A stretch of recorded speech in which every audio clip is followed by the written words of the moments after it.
Hi, I'm Patricia Quinn, Magenta from the Rocky Horror Picture Show, and check out Gruesome Herzog and John Gilling. Woo! There's John Gilling in the UK, co-host great Gruesome Herzog. Tonight a very special guest. Been looking forward to this for a while. Elle LaMont. How are you? I'm good. Hi. How are you guys? We're fine. All right, doing good. It's fine. It's really nice to have you on. Like I said, I've been looking forward to it. Opening question, as usual. Can I ask how you got into acting in the first place? Well, I had done a little bit of acting in school, like in elementary school, junior high, things like that. And I was sort of talked into doing the Miss Texas pageant, the Miss Texas USA pageant. And the gym that I trained at wanted to sponsor someone and kind of talked me into doing it. Well, I won the local preliminary, which was Miss Lake Whitney. And then during the time that I was Miss Lake Whitney, there was a film shooting that was about professional inland water sports, and they were using the lake. And they saw all of my pictures up for the promo for the lake and asked me to be in the film. So once I wrapped shooting on that film, I realized how much I missed it. And so I completely switched majors, switched gears, changed everything, and went to school for film. Nice. That's cool. Good way to start.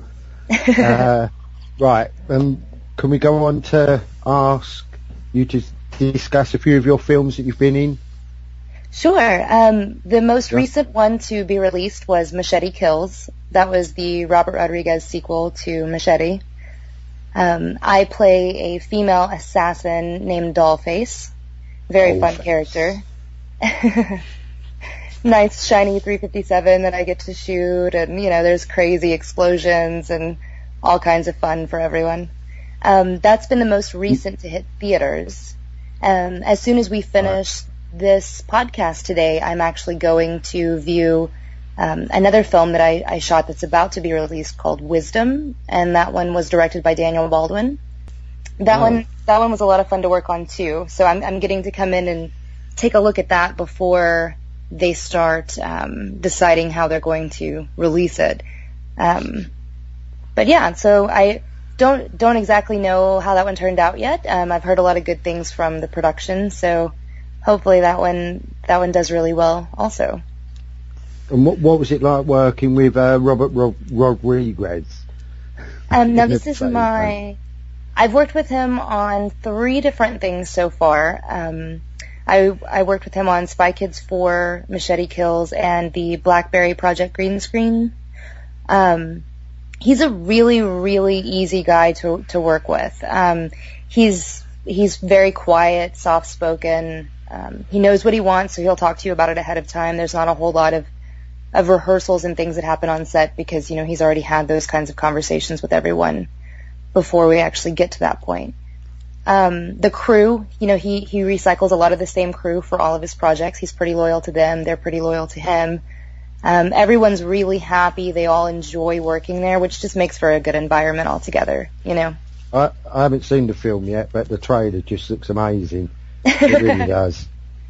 Yeah, it's definitely got all of the over-the-top crazy antics and one-liners and everything that everybody loves to, go see. And it's got Danny Trejo that we all love as well. Yes. Gruesome. Yep.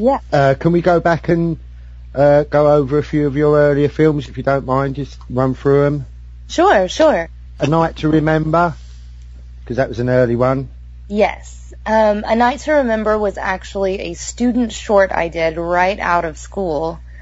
It actually premiered at that particular school's South by Southwest screening. Okay. And then my first lead role in a film was Devil's Gravestone. That was an indie horror film. Didn't have a whole lot of budget on that one, but the script was really good. It was a lot of fun to work on. It was a 33-day production, and I was on set for 30 of those days. Wow. And then immediately after Devil's Gravestone, I did a film called Strings, I think I actually had 36 hours off between the two films. But Strings blew up in 2011 on the festival circuit. And it was directed by Mark Dennis and Ben Foster. Every festival that we were eligible for an award at, we actually won some award. I got a Best Actress nom for that. We got a Best Ensemble Cast, a lot of Best Director awards for it. So that one kind of put me on the map. And then recently, I've done a lot of really fun films that your fans are definitely going to love. There's a film called Varsity Blood. It's a nice high school slasher, cabin in the woods, high school cheerleader style film. So that one's going to be a lot of fun whenever it comes out. The trailer is out right now for that one as well. Yeah, I watched the trailer a couple of nights ago. Oh, did you? What did you think? Yeah, excellent. Can't wait to watch it. Yeah, I think that one's going to be a lot of fun for audiences. You had a uncredited zombie in Risen. Yes. Yeah, Risen was that was my first semester in school as an actor. You know, I was originally a criminal psych major. But we found out that this film was shooting. I went to a college in Waco, Texas, and nothing really happens there as far as film. So when we got something like that, everyone wanted to work on it. I ended up being like a featured extra zombie in the Civic Center battle, scene. I think I was maybe in like 2 shots at the most for that one. A lot of fun to work on, for sure. Definitely a lot of good effects makeup, I thought, in that one. Strings is online in a lot of different websites as well. I think you can see that one for free on Hulu, but it's also on Netflix, iTunes, Barnes & Noble, Hastings, all of these different types of internet downloadable movie sites as well. Cool. Oh, that's excellent. We brushed over one, Black Tino. Black Tino, that one was directed by Elizabeth Avalon's son. We shot that one probably about 3 years ago. It was about half black, half Latino high school kid who just can't quite seem to figure out where he fits in the grand scheme of things. His mother kind of falls in with the wrong guy, and I was actually an FBI agent that was seeking out that guy. So my role in that one was kind of not one of the friendly characters. And then I have one right now that we still have pickups to shoot later this year for. It's called El Way. And that one is a modern take on Mexican folklore. So they touch on, a modern twist on El Chupacabra. I play Lilith Maines, who is the embodiment of La Llorona. Are you guys familiar with that folklore tale? Yes. So that one's going to be really interesting as well. We've got some really incredible, ancient Aztec flashbacks, and then we've got the modern take on it, where El Chupacabra is more of a werewolf type character than the little monster dog type creature. So that one should be pretty interesting. It kind of spins things in a different direction for the horror fans as well. Well, there's a short film, Top Story. It's with a buddy of mine, Garrett Hargrove. Garrett is such a fun guy to work with. How do you know him? Know him from the industry of reviewing movies and Yeah, that one was a lot of fun to work on. Recess. Yes, that one is a short that went to the Cannes Film Festival last year, and we actually sold the film while we were there to Shorts International. Oh, wow. So that one's got a pretty good story to it. It's a 3-minute short. Never suspected that a 3-minute short would get so much attention, but it was on the festival circuit at the same time as Strings was, and it was winning just as many awards. It was I forget how many different festivals it went to, but I think it was something like in the 20s. But it's about this little boy who, on the recess playground, he just doesn't really seem to fit in, and he finds a friend in the most unexpected way. I can't really tell you what happens because then that'll give it up. Right. But pretty crazy twist at the end of that one. Is that one available to watch anywhere?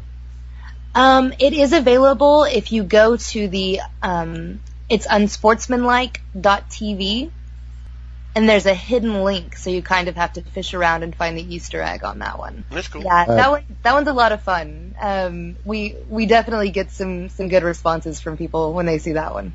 Right, On Down the Line, another one.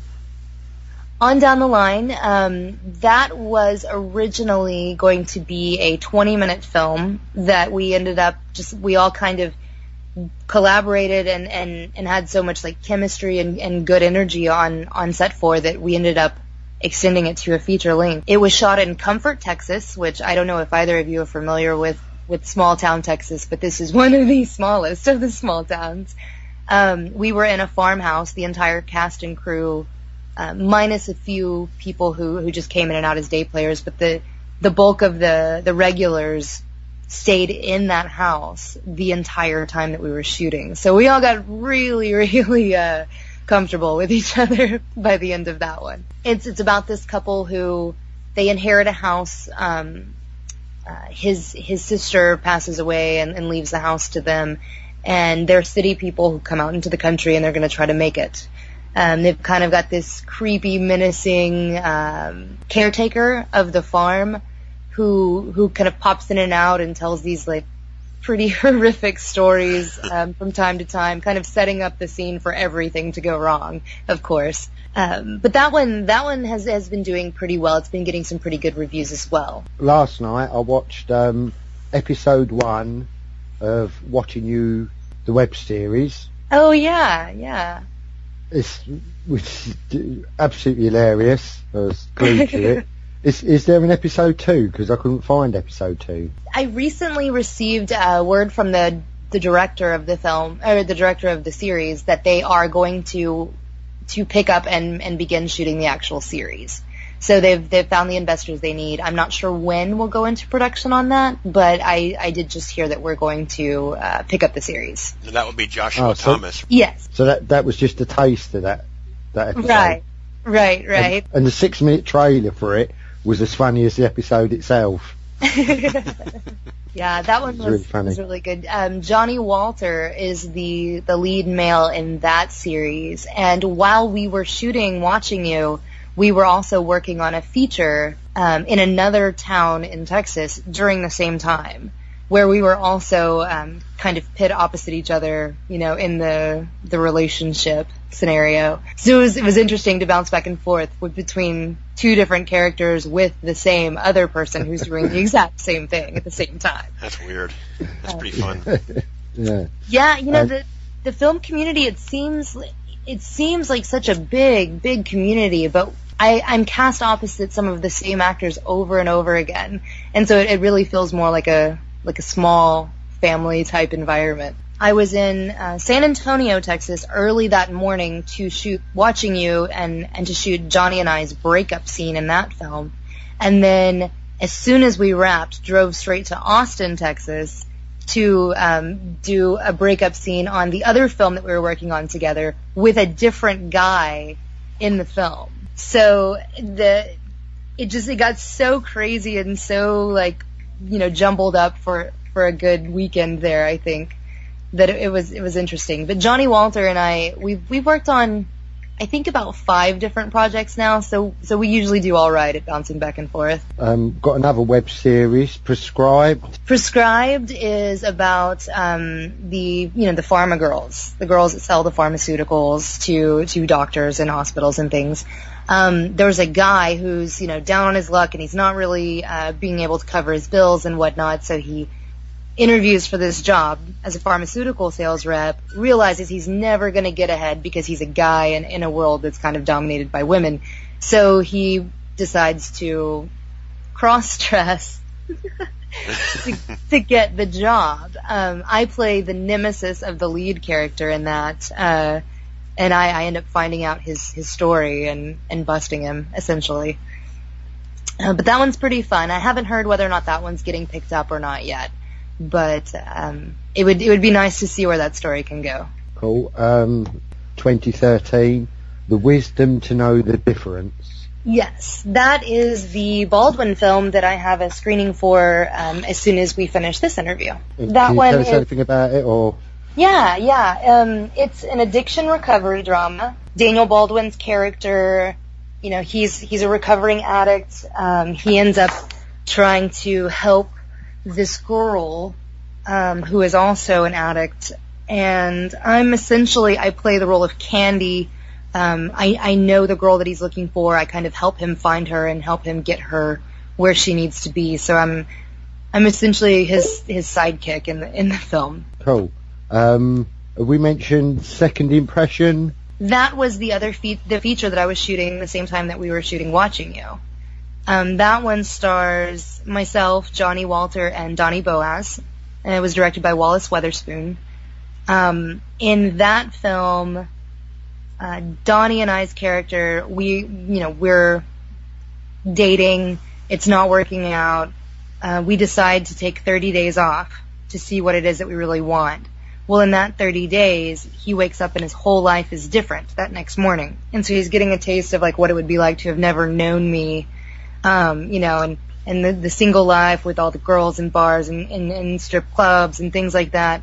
But then he's trying to get me back in that reality when I have no knowledge of who this person is. So there's kind of like a flip-flop of realities that happens there, where there's about 3 different realities that happen in that scenario. It's a pretty... Have you seen the trailer for that one? I haven't. No, I haven't. It's kind of like a bromantic comedy is what they're calling it. It's got a lot of the like bro humor, frat guy humor, American Pie style, So that one's a lot of fun as well. And another one, Object 11. Object 11 is still in development. There's not a whole lot that I can say about that one right now. It is a SyFy movie. That one will also have myself, Donnie Boaz, and Johnny Walter in it, oddly enough. But I'm not sure when we go into production on it. I'm not really sure where the production is standing currently. But the story is really interesting. It's got a lot of the supernatural type elements to it. The great battle between good and evil, and of course I'm evil, so that's what I like. Those are the characters that are the most interesting, in my opinion. You have one called Sorrow in 2014. Yes. Looks really interesting. We just shot that one. So I shot Varsity Blood in January of this year. And then Sorrow, I believe, was in May, so it wasn't too long after that one. That one's your good standard American horror story. It is based loosely on real events. These 3 killers are kind of just wrecking shop, cross country, torturing, killing. It's that standard like slasher type. It sounds good too. Yeah. Another one for next year, I think. 2014. Flashes. I actually just wrapped that one in September. That is one of the best scripts I have ever read. It's another sci-fi. I'm the female lead, and Donnie Boaz is the male lead. He keeps flashing back and forth between these 4 different realities. Where he's totally different. A different person altogether in these different realities, and he's really just trying to get back to the one where he's happiest, and he's with me. And I appear in 3 of the 4 realities as well, as different variations of my same character. There's a little bit for everyone in that one. There's the love story, there's some horror, there's some action. There's not a whole lot that I'm allowed to say, but there's some car crashes and some chases and things. So it's kind of one of those ones for everyone. And you got a homeless man named Joe Grisafi. There you go, Joe. I got you again. Can't quite help myself. Right, on to our last one. Until It's Done. Until It's Done. That's going to be a good old-fashioned revenge action badass type movie. There's a girl who sees her parents murdered when she's very young, like 7 or 8 years old. And then 15 years later, she comes back to try to find answers, find who killed them, and exact revenge on them. So that's kind of, there are hitmen, dirty cops, good cops, the girl on the revenge mission, lots of shootouts and car chases in that one. There's a few that I'm going to be working on in November. I have 4 features in November so far. Actually 5 now. I am not cleared to talk about many of them. T&K is one that's going to have kind of that Scanner Darkly Cool World style feel to it. Murder on the loose. I play a reporter that kind of checks in and tells the story periodically. But there are some pretty interesting names attached to that one. I can't release any of that information yet. I wish I could. Right. But that one should be pretty fun, pretty cool rotoscoped anime overlay type feel to it. On the 6th, I go to Baton Rouge to shoot a horror sci-fi that I am not allowed to say anything about, but is going to be a really, really interesting film that I would love to come back and talk to you guys about once I'm able to. I'm really excited about that one. I have the lead role in that one, so that one should be some pretty hefty work. Fine. What I wanted to ask was, being in Machete Kills, it's going to go worldwide. Do you think that might move your career in a different direction just through being in that film? Well, it definitely has, has more people talking about me and what I'm doing. I think since the film came out, actually since about a month before Machete Kills released, I shot up to the top 5,000 on IMDb. So I've been holding a place in the top 5,000 since then, which is really, really great. Just the standing good working relationship that I have with Robert and everyone at Troublemaker is definitely helping, especially with the launch of his new network, El Rey. I'm sure you guys have heard about that. Mm-hmm. Right. I've already read for one of the first projects that they're going to release onto El Rey. Verdict is still out on casting at this point, but that was a very recent read that I got that I'm pretty excited about. But with him opening up that network and bringing all of these projects and more original content to Texas. It's right outside of my house, essentially, that definitely helped, already having worked with him and, him knowing what I can bring and to his various projects I think it's definitely helpful. The Machete Kills now is in theaters right now. Yeah. Has that changed a few things for you? It has. At the beginning of this year, on the tail end of Recess and Strings doing so well in the film festival circuit, I started getting more and more people contacting me and sending me scripts to come in and audition for leads in their films. I have this great script, I'd like you to read for it. Since Machete Kills has released, those conversations have kind of gone more like, I have this great role, I'd like you to read the script and see if you want it. So there's a little bit more, I think people have more confidence in offering me a part versus offering me an audition for a role. Right. And they're kind of going straight to my agents now with that instead of, the agent sending me out on open castings and things. Right. All right, that's cool. So there's been some change in that direction. It's only been out since the 11th, so we'll see how things go.